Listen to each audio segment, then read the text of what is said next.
Award functions एक number के fraud हैं, आप लोग भी मत देखा करो।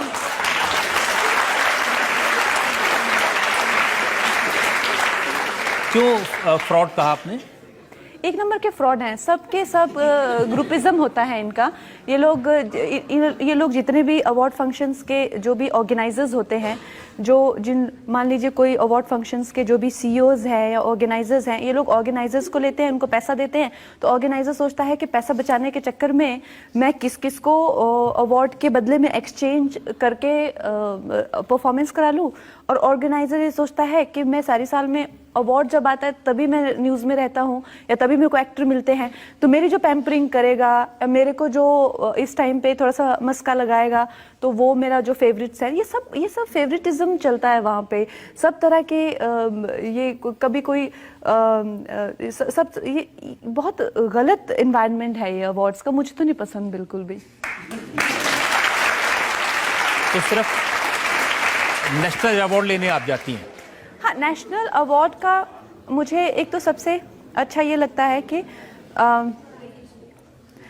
हाँ, नेशनल अवार्ड्स में एक तो कोई टीआरपी का चक्कर नहीं होता कि टीआरपी बढ़ेगी तो परफॉर्मेंस करो, ये वो कुछ नहीं। अगर आप नहीं भी आएंगे, आपको पता है जब मैं किसी अवार्ड फंक्शन में नहीं जाऊं, जो बड़े बड़े अवार्ड फंक्शंस हैं, 50 से 60 लोगों के फ़ोन आते हैं मुझे, वो भी इंडस्ट्री के बिगेस्ट जो भी है 50 से 60 लोग। ऑर्गेनाइजर्स जो हैं, मीडिया हाउसेस जो हैं, धमकाते हैं आपको बैन कर देंगे, ये कर देंगे, वो कर देंगे।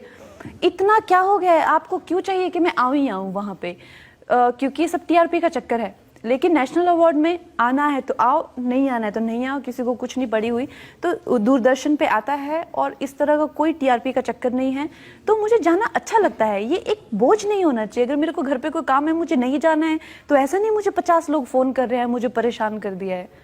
जो नहीं जाता उसको ज्यादा बुलाते हैं।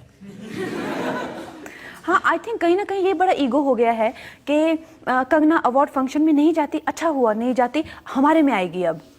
ये बहुत चल रहा है आजकल। तो दो लोग दोस्ती, लेकिन मेरे अवार्ड फंक्शन में नहीं आ रहे तुम।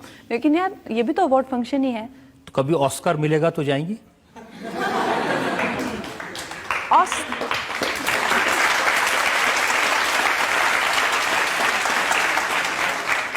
मुझे ऑस्कर का बिल्कुल कोई क्रेज नहीं है, और अगर मुझे कभी ऑस्कर मिलेगा भी तो भी मैं नहीं जाऊंगी। मुझे अपने देश में, अपने देशवासियों के लिए राष्ट्रपति से जो पुरस्कार मिलता है, मेरे लिए वही सबसे बड़ा है।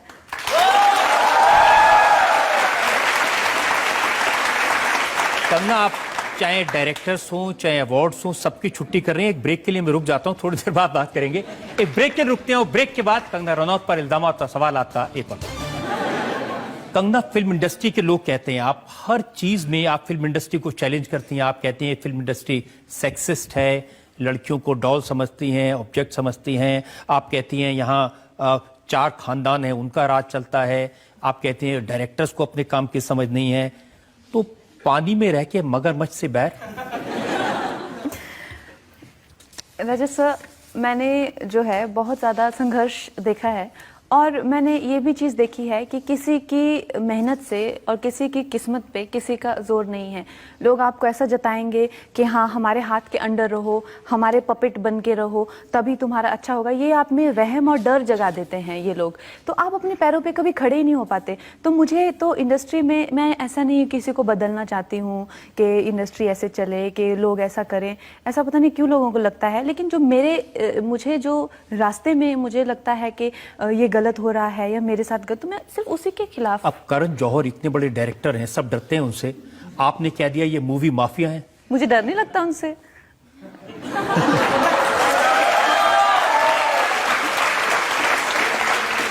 उन्होंने कहा क्योंकि मैं कंगना को काम नहीं दे रहा था, इसलिए कंगना ने मुझे मूवी माफिया कह दिया।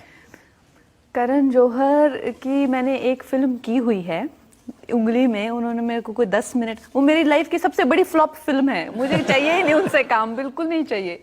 लेकिन आपने उनसे ये भी कहा कि वो नेपोटिज्म के जो खानदानवाद चलता है उसके फ्लैग बेरर हैं। तो मेरे सामने बैठे हुए थे, बातचीत कर रहे थे, उन्होंने मुझे कहा कि कंगना, तुम अपने में ही रहती हो, कहीं कोई पार्टीज़ में नहीं जाती, दिखती नहीं हो, अपना ही तुम्हारा मतलब मेरी फैमिली में ही मैं खुश हूँ, तो तुम बड़ी मतलब अपने में ही रहती हो। तो मैंने भी उनकी एक ऑब्जर्वेशन उन्होंने मेरे बारे में बताई, तो मैंने भी कहा कि यार, आप लोग लेकिन बहुत एक क्लोज निट सर्कल हो और आप लोग काफ़ी मतलब नेपोटिज्म और ये सब देखने को मिलता है, तो मैंने सोचा हम कुछ ऐसे ही आदान प्रदान कर रहे थे विचारों का, वो तो बिल्कुल ही चढ़ गए बाद में, फिर मुझ पे बहुत ज़्यादा गुस्सा हो गए। आपने कह दिया कि ये 4-5 खानदान है जो फिल्म इंडस्ट्री चलाते हैं। तो ये तो बात सच है। देखिए वो लोग कहते हैं जो खानदान वाले बच्चे होते हैं उनको फिल्म इंडस्ट्री को ऑब्जर्व करने का, उनको डिक्शन का, लैंग्वेज का, हॉर्स राइडिंग का, डांस का, ये सब की ट्रेनिंग मिलती है। उनको क्या होता है कि बचपन से ही ये ट्रेनिंग्स जो है वो चलती है, तो जब वो बड़े होते हैं या ऑडिशन देते हैं तो उनके बाल अच्छे बने होते हैं, अच्छा मेकअप उनको आता है, जर्नलिस्ट ऑलरेडी उनके फ्रेंड होते हैं, उनकी पैम्परिंग करते रहते हैं। तो हाँ, जब उनकी पहली फिल्म आती है, मैं अपनी पहली फिल्म में मेरा अगर आप देखें मेकअप, हेयर जो भी है उस हिसाब से, या अगर फिल्म इंडस्ट्री के बच्चों का देखें जिस तरह से उनको बड़े लेवल पे उनका लॉन्च होता है, तो फ़र्क तो बहुत होता है। लेकिन ये कहना कि वो बेहतर हैं हमसे, ये बहुत गलत है, क्योंकि ऐसा नहीं होता। इंसान का मेकअप या इंसान के हेयर या इंसान की कोई ट्रेनिंग इंसान को बेहतर नहीं बनाती है। उसकी ज़िंदगी, उसका ज़िंदगी देखने का नज़रिया, उसका तजुर्बा, हमारे पास ट्रेनिंग हो चाहे नहीं हो, लेकिन हम लोगों के पास भी नज़रिया है ज़िंदगी का, और आप लोगों से बेहतर है क्योंकि हम अपनी ज़िंदगी को अपने तरीके से देखते हैं, एक 4 दीवार में बैठकर फिल्मी दुनिया के नज़रिए से नहीं देखते हैं। सो मुझे लगता है कि आर्टिस्ट जो है, आर्ट जो है वो डेमोक्रेटिक है, वो सबका है इंडिया में। तो ऐसा कहना, और ऐसा उन्होंने जो एक वाहियात ब्लॉग लिखा था जिसमें कहा था कि इंडस्ट्री के ही बच्चे सबसे बेस्ट हैं, वही अच्छे दिखते हैं। मैंने 50,000 लड़कियों को ऑडिशन किया और उसमें जो है कोई भी एक भी निकल के नहीं आया, ये वाहियात है। बिकॉज आपका नज़रिया है, वो ज़रूरी नहीं है ये सच है, आप ऐसा समझ सकते हैं। अब लेकिन हो सकता है मुझे कोई ऐसा अच्छा लगे जो कि बिल्कुल रॉ हो, जो कि जब मुझे अनुराग बासु ने देखा था, इनफैक्ट मुझे बहुत लोगों ने ऑडिशन में जो है रिजेक्ट भी किया है, बहुत लोगों ने मुझे काम भी नहीं दिया है। लेकिन जब मुझे शेखर कपूर जी ने देखा गैंगस्टर से पहले, तो उन्होंने मुझे कहा तुम्हें फिल्मों में काम करना चाहिए। अनुराग बासु ने मुझे देखा तो कहते कि अरे वाह, तुम्हारे बाल बड़े अच्छे हैं। तो जबकि मैंने ऐसे, मैं लोगों का नाम नहीं लेना चाहती, लेकिन कहीं वो तो बाल स्ट्रेट करा लो, तुमको डिम्पल नहीं पड़ते हैं, तुम्हारी आंखें भी काली हैं। तो अपना अपना नजरिया होता है। अभी वही चीज़ जो है अनुराग बासु को अच्छी लगी, वही किसी को अच्छी नहीं लगी। आदित्य चोपड़ा ने आपको कहा कि आप तो 10 साल में भी कहीं नहीं पहुंच सकती। हाँ, उन्होंने रिक्कू जी को कहा था, वो मुझे गैंगस्टर के बाद वो मुझे आदित्य चोपड़ा जी से मिलाने लेके गए थे। तो फिर आदित्य जी ने मुझे अपने ऑफिस बुलाया, उन्होंने मुझे सुल्तान ऑफ़र की, कहते कि कंगना, बट मुझे सबसे पहले ये बात एडमिट करनी है कि मैं जब तुमको पहली बार मिला तो मैंने तुम्हारे मैनेजर को कहा कि इस लड़की का कुछ नहीं होने वाला, इस पे अपना टाइम वेस्ट मत करो। तो अपना अपना नज़रिया है, लेकिन ये कहना करण जौहर जी का कि इनका कुछ हो ही नहीं सकता, ये गलत है। करण जौहर जी तो आपकी अंग्रेजी का भी मजाक उड़ाया था। मेरे अंग्रेजी का तो सारे मजाक उड़ाते हैं, मुझे फर्क नहीं पड़ता। और खानदान की नहीं है, खानदान कैसे होते हैं, वरुण धवन, सैफ अली खान, इन्होंने भी पब्लिकली मजाक उड़ाया था।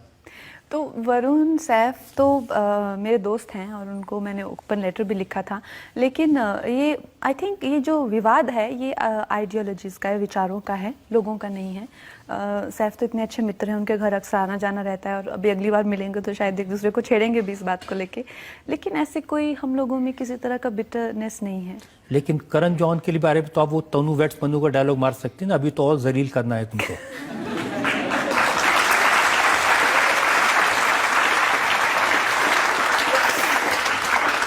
और आप घी डाल रहे हैं उसमें पूरा।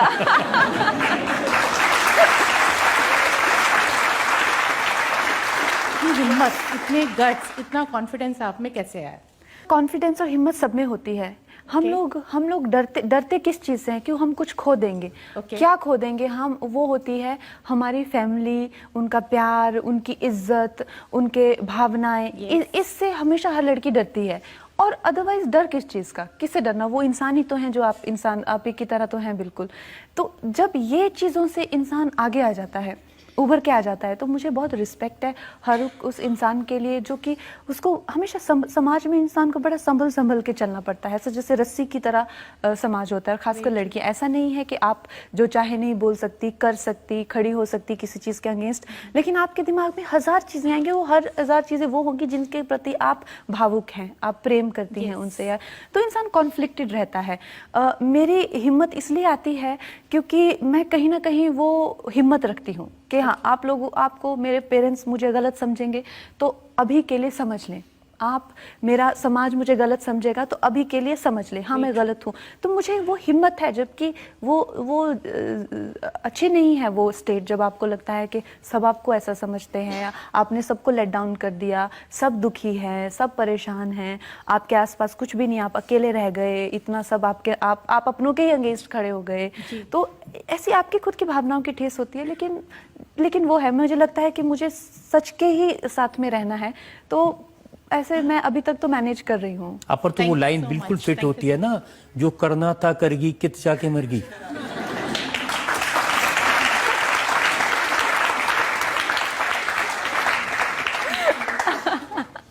वो मेरे गाने की लाइन है।